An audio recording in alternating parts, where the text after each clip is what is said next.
Hi everyone, welcome to Balu IQ online classes. ఈ వీడియోలో మనం డిస్కస్ అయ్యే టాపిక్ ఏంటండి అంటే ఇండియన్ హిస్టరీలోని కొన్ని ఇంపార్టెంట్ ఎంసీక్యూస్ని డిస్కస్ చేసుకుందామండి. సో మనందరికీ తెలిసిన ఇండియన్ హిస్టరీ అనేది అన్ని కాంపిటేటివ్ ఎగ్జామ్స్కి ఇంపార్టెంటే. మీకు సెంట్రల్ ఎగ్జామ్స్ అయినా ఏ స్టేట్ ఎగ్జామ్స్కి అయినా సరే ఇండియన్ హిస్టరీ ఇంపార్టెంటే. సో కొన్ని ఇంపార్టెంట్ ఎంసీక్యూస్ని మనం ఎగ్జామ్ పాయింట్ ఆఫ్ వ్యూలో డిస్కస్ చేసుకుందామండి విత్ డీటెయిల్డ్ ఎక్స్ప్లెనేషన్. మరి మీరు కనుక ఫస్ట్ టైం మన బాలు ఐక్యూ ఛానల్ని విజిట్ చేస్తుంటే ఛానల్ని సబ్స్క్రైబ్ చేసుకోండి. అలాగే మీకు కనుక ఫుల్ ఫ్లెడ్జ్డ్గా థియరిటికల్ క్లాసెస్ కావాలనుకుంటే హిస్టరీ కానీ, పాలిటీ కానీ, జాగ్రఫీ కానీ, ఎకానమీ కానీ ఏదైనా సరే మీరు ఎగ్జామ్ టార్గెట్ చేసి దాని యొక్క ఫుల్ కోర్సెస్ కావాలనుకున్నా మన బాలు ఐక్యూ యాప్లో మీకు అందుబాటులో ఉంటాయి. కింద డిస్క్రిప్షన్లో బాలు ఐక్యూ యాప్ లింక్ ఉంటుందండి. ఓకే, లేదంటే మీరు గూగుల్ ప్లే స్టోర్లోకి వెళ్ళి బాలు ఐక్యూ అని సెర్చ్ చేస్తే కూడా మీరు మన యాప్ని డౌన్లోడ్ చేసుకోవచ్చు అనమాట. ఓకేనా? సో మరి ఫస్ట్ క్వశ్చన్ చూద్దాం. ఆర్యుల జన్మస్థలానికి సంబంధించి సరికానిది ఏది? ఓకేనండి, ఆర్యుల జన్మస్థలం అనమాట. ఒక్కొక్కరు ఒక్కొక్కలా నెరేట్ చేశారనమాట. యాక్చువల్లీ అంటే ఆర్యులు ఎవరైతే ఉన్నారో మనకి వేద నాగరికతలో ఉన్న ఆర్యులు పలానా ప్రాంతాల నుంచి వచ్చారని చెప్పేసి చెప్పడం జరిగిందన్నమాట డిబేట్లోని. మరి దయానంద సరస్వతి టిబెట్ నుంచి వచ్చారన్నారట. మార్క్స్ ముల్లర్ వచ్చేసి మిడిల్ ఏషియన్ కంట్రీస్ అన్నారంట. మరి బాలగంగాధర తిలక్ అంటార్కిటిక్ అన్నారంట. None of the above. So మరి ఇందులో ఈ రెండు కరెక్ట్ అనమాట, ఫస్ట్ రెండు కూడా. బట్ బాలగంగాధర తిలక్ ఏంటంటే ఆర్కిటిక్ అన్నారండి, అంటార్కిటికా కాదనమాట. ఆర్కిటిక్ హోమిన్ వేదాస్, ఆర్కిటిక్ ప్రాంతం నుంచి వచ్చారు ఆర్యులు అని చెప్పేసి చెప్పడం జరిగింది. మరి బాలగంగాధర తిలక్ అనగానే మనకేం గుర్తొస్తుంది? ఓకే, స్వరాజ్యం నా జన్మ హక్కు, నేను దాన్ని సాధించి తీరుతానని చెప్తారనమాట. ఏంటంటే Swaraj is my birth right and I shall have it అనేది మనకి 1916లో హోమ్ రూల్ లీగ్ ఉద్యమ సమయంలో అయితే ఇవ్వడం జరిగిందనమాట. మరి బాలగంగాధర తిలక్ ఏంటంటే మనకి టోటల్గా ఎక్స్ట్రీమిస్ట్స్లో వన్ ఆఫ్ ద పర్సన్స్ అనమాట. లాల్ బాల్ పాల్ ఎవరైతే ఉన్నారో లాలా లజపత్ రాయ్, బాలగంగాధర తిలక్ అండ్ బిపిన్ చంద్రపాల్ ఒకళ్ళు అనమాట. అలాగే kesari and Maratha news papers కూడా రన్ చేశారు. అలాగే నెక్స్ట్ తీసుకుంటే మనకి బాలగంగాధర తిలక్ ఓకే మనకు ఆయన గీత రహస్య అనే పుస్తకాన్ని కూడా రచించడం జరిగిందనమాట. చాలా ఇంపార్టెంట్. మరి గీత రహస్య పుస్తకాన్ని ఏ జైల్లో రచించారు అనేది మీకు గనక తెలిస్తే కింద కామెంట్ బాక్స్లో పెట్టండి. ఓకే, మరి నెక్స్ట్ చూద్దామండి.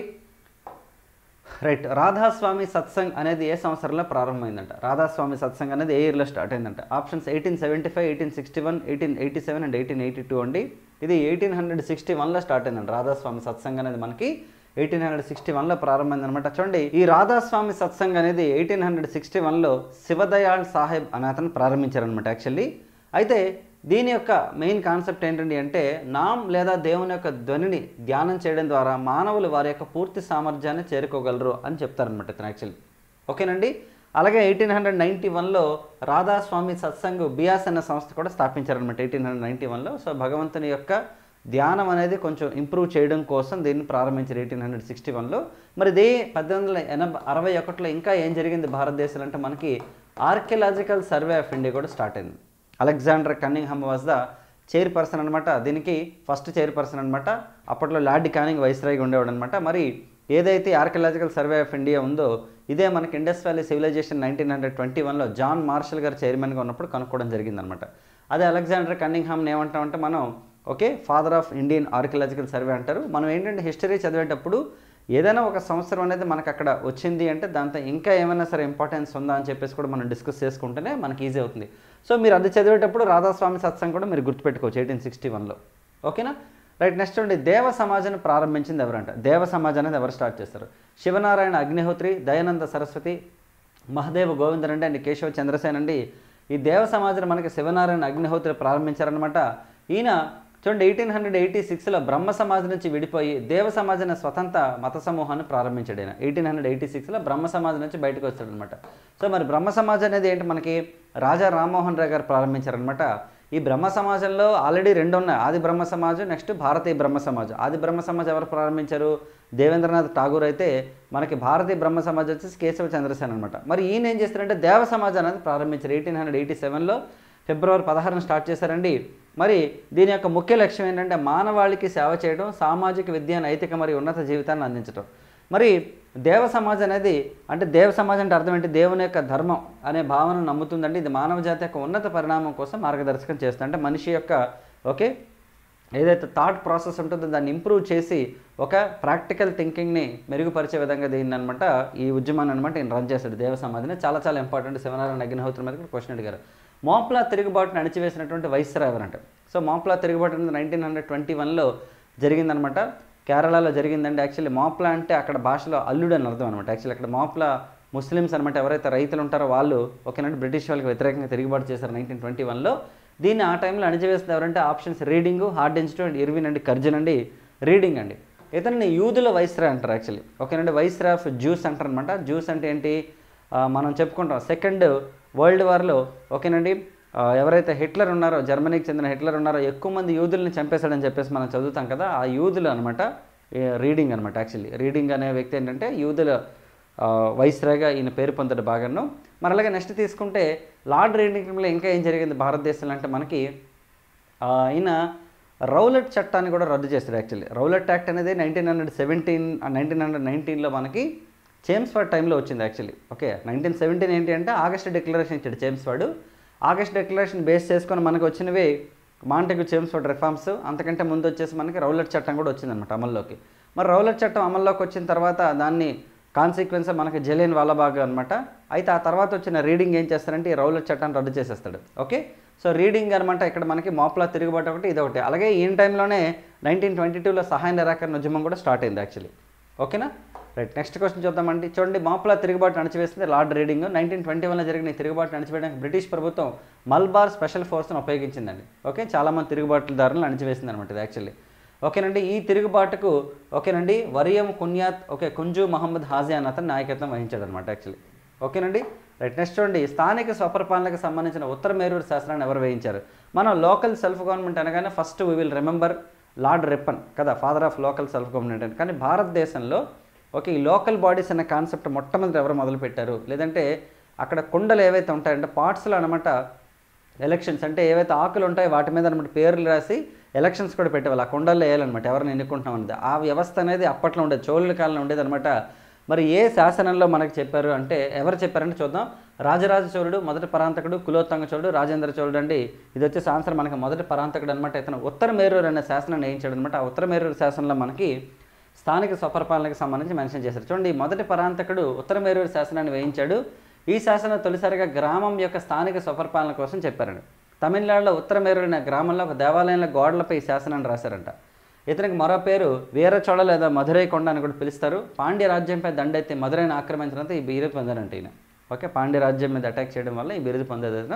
మనకు అల్టిమేట్గా ఈ క్వశ్చన్కి సంబంధించి ఏంటంటే మనకి ఉత్తర మేరూరు శాసనాన్ని మనకి మొదటి పరాంతకుడు వేయించడం చాలా ఇంపార్టెంట్ ఇది.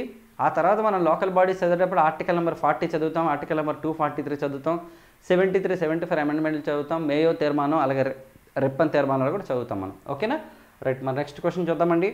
ఎవరిని ఓడించి రాష్ట్రకూటులు తమ యొక్క రాజ్యాన్ని స్థాపించారు? రాష్ట్రకూటుల రాజ్యాన్ని ప్రారంభించారు అంటే దంతిదుర్గుడు అనమాట.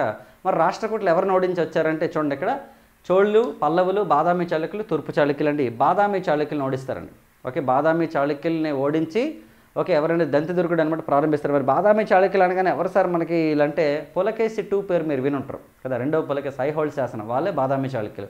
ఈ పులకేసి యొక్క బ్రదరే కుబ్జ విష్ణువర్ధనుడే తూర్పు చాళుక్య సామ్రాజ్యాన్ని కూడా ప్రారంభిస్తాడనమాట. యాక్చువల్లీ ఎక్కడ ఆంధ్రప్రదేశ్లో మనకి ఏపీ హిస్టరీలో వస్తుంది తూర్పు చాళుక్యులు కదండి.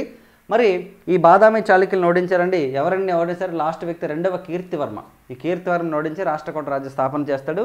ఇతను ఎల్లోరా నుంచి పరిపాలించాడు, ఎల్లోరా ప్రాంతం. ఇతను ఎల్లోరాలో దశావతారాల దేవాలయాన్ని నిర్మించాడు. ఎవరు? దంతిదుర్గుడు. వెరీ వెరీ ఇంపార్టెంట్ అండి.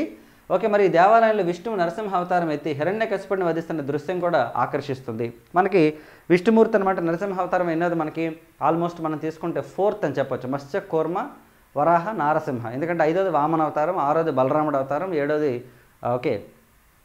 ఆరోది పరశురాముడు, 7వది రాముడు, 8 బలరాముడు, 9 కృష్ణుడు, 10 కల్కి. ఓకే, దశావతారాల్లో మనం తీసుకుంటాం. ఆ దశావతారాల్లో నరసింహావతారాన్ని ఎత్తి కృష్ణుడు ఓకేనండి హిరణ్యకశిపుడిని వధిస్తున్నటువంటి దృశ్యం. హిరణ్యకశిపుడు ఎవరు? ప్రహ్లాదుడి యొక్క ఫాదర్ అనమాట అతను. యాక్చువల్లీ ఇతను ఎల్లోరా మరియు సమంగడ్ శాసనాలను వేయించాడు. ఇతను తన కుమార్తె రేవను పల్లవరాజు అనేటువంటి నందివర్మకి ఇచ్చి వివాహం చేశాడు దంతిదుర్గుడు. నెక్స్ట్ క్వశ్చన్ చూద్దామండి. ఇండియా ఇన్ ట్రాన్సిషన్ అనే పుస్తకం మరియు వ్యాన్గార్డ్ అనే పత్రిక అనేవి ఎవరికి సంబంధించిందంట? మరి ఎవరెవరు చూద్దాం. ఇండియా ఇన్ ట్రాన్సిషన్ బుక్, అలాగే వ్యాన్గార్డ్ అనే న్యూస్ పేపర్ ఎవరంటే MN Roy, Puchalapalli Sundarayya, SA Dange and Nalini Gupta అండి. ఎంఎన్ రాయ్ అండి యాక్చువల్లీ. సో మానవేంద్ర రాయ్ అనమాట మనకి కమ్యూనిస్ట్ పార్టీ ఆఫ్ ఇండియా అనేది యాక్చువల్లీ 1925లో స్టార్ట్ అయిందనమాట.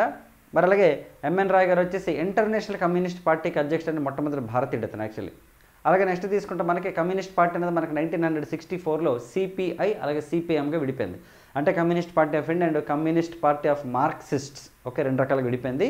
ఇవండి ఈ వీడియోకి సంబంధించినటువంటి హిస్టరీ ఎంసీక్యూస్. అండ్ నెక్స్ట్ వీడియోస్లో మనం హిస్టరీ, పాలిటీ, ఎకానమీ అన్ని డిస్కస్ చేద్దాం. మీకు ప్రతిరోజు కూడా యూట్యూబ్లో మార్నింగ్ ఒక వీడియో, ఈవినింగ్ ఒక వీడియో వస్తుంది. మార్నింగ్ సెక్షన్ మోస్ట్లీ మీకు ఏదైనా కరెంట్ అఫైర్స్ అప్డేట్ ఇస్తాను నేను మీకు, అంటే ఏదైనా ఒక థియరిటికల్గా ఒక కరెంట్ అఫైర్స్ అప్డేట్ ఇస్తాను. ఈవినింగ్ కూడా మోస్ట్లీ ఏదైనా పాసిబిలిటీ ఉంటే ఇస్తాను, అంటే ఆ రోజు న్యూస్ పేపర్లో ఏది హైలైటెడ్ న్యూస్ ఏదైతే ఉందో దాన్ని మీకు ఎక్స్ప్లెయిన్ చేస్తాను నేను. ఈవినింగ్ సెక్షన్ అయితే మీకు ఏదో ఒక ఎంసీక్యూ వీడియో అయితే ఖచ్చితంగా ఉంటుంది. నెంబర్ ఆఫ్ కోర్సెస్ ఉన్నాయి. ఎవరైతే Andhra Pradesh public service commission release చేయబడేటటువంటి ఎండోమెంట్ ఎగ్జామ్స్కి ప్రిపేర్ అవుతున్నారో వాళ్ళకైతే ఫుల్ కోర్స్ కూడా అందుబాటులో ఉంటారన్నమాట. సో మీరు ఎవరైనా తీసుకోవాలనుకుంటే తీసుకోండి, లేదంటే మీ ఫ్రెండ్స్ ఎవరైనా సరే ఎండోమెంట్కి ప్రిపేర్ అవుతుంటే వాళ్ళకి చెప్పండి. డెఫినెట్గా చాలా మంచి కంటెంట్ అనేది నేను ప్రొవైడ్ చేస్తున్నాను. మీకు రెగ్యులర్గా ఫాలో అయ్యే మన స్టూడెంట్స్కి తెలుస్తుంది కంటెంట్ ఎక్స్ప్లెనేషన్ ఎలా ఉంటుందో.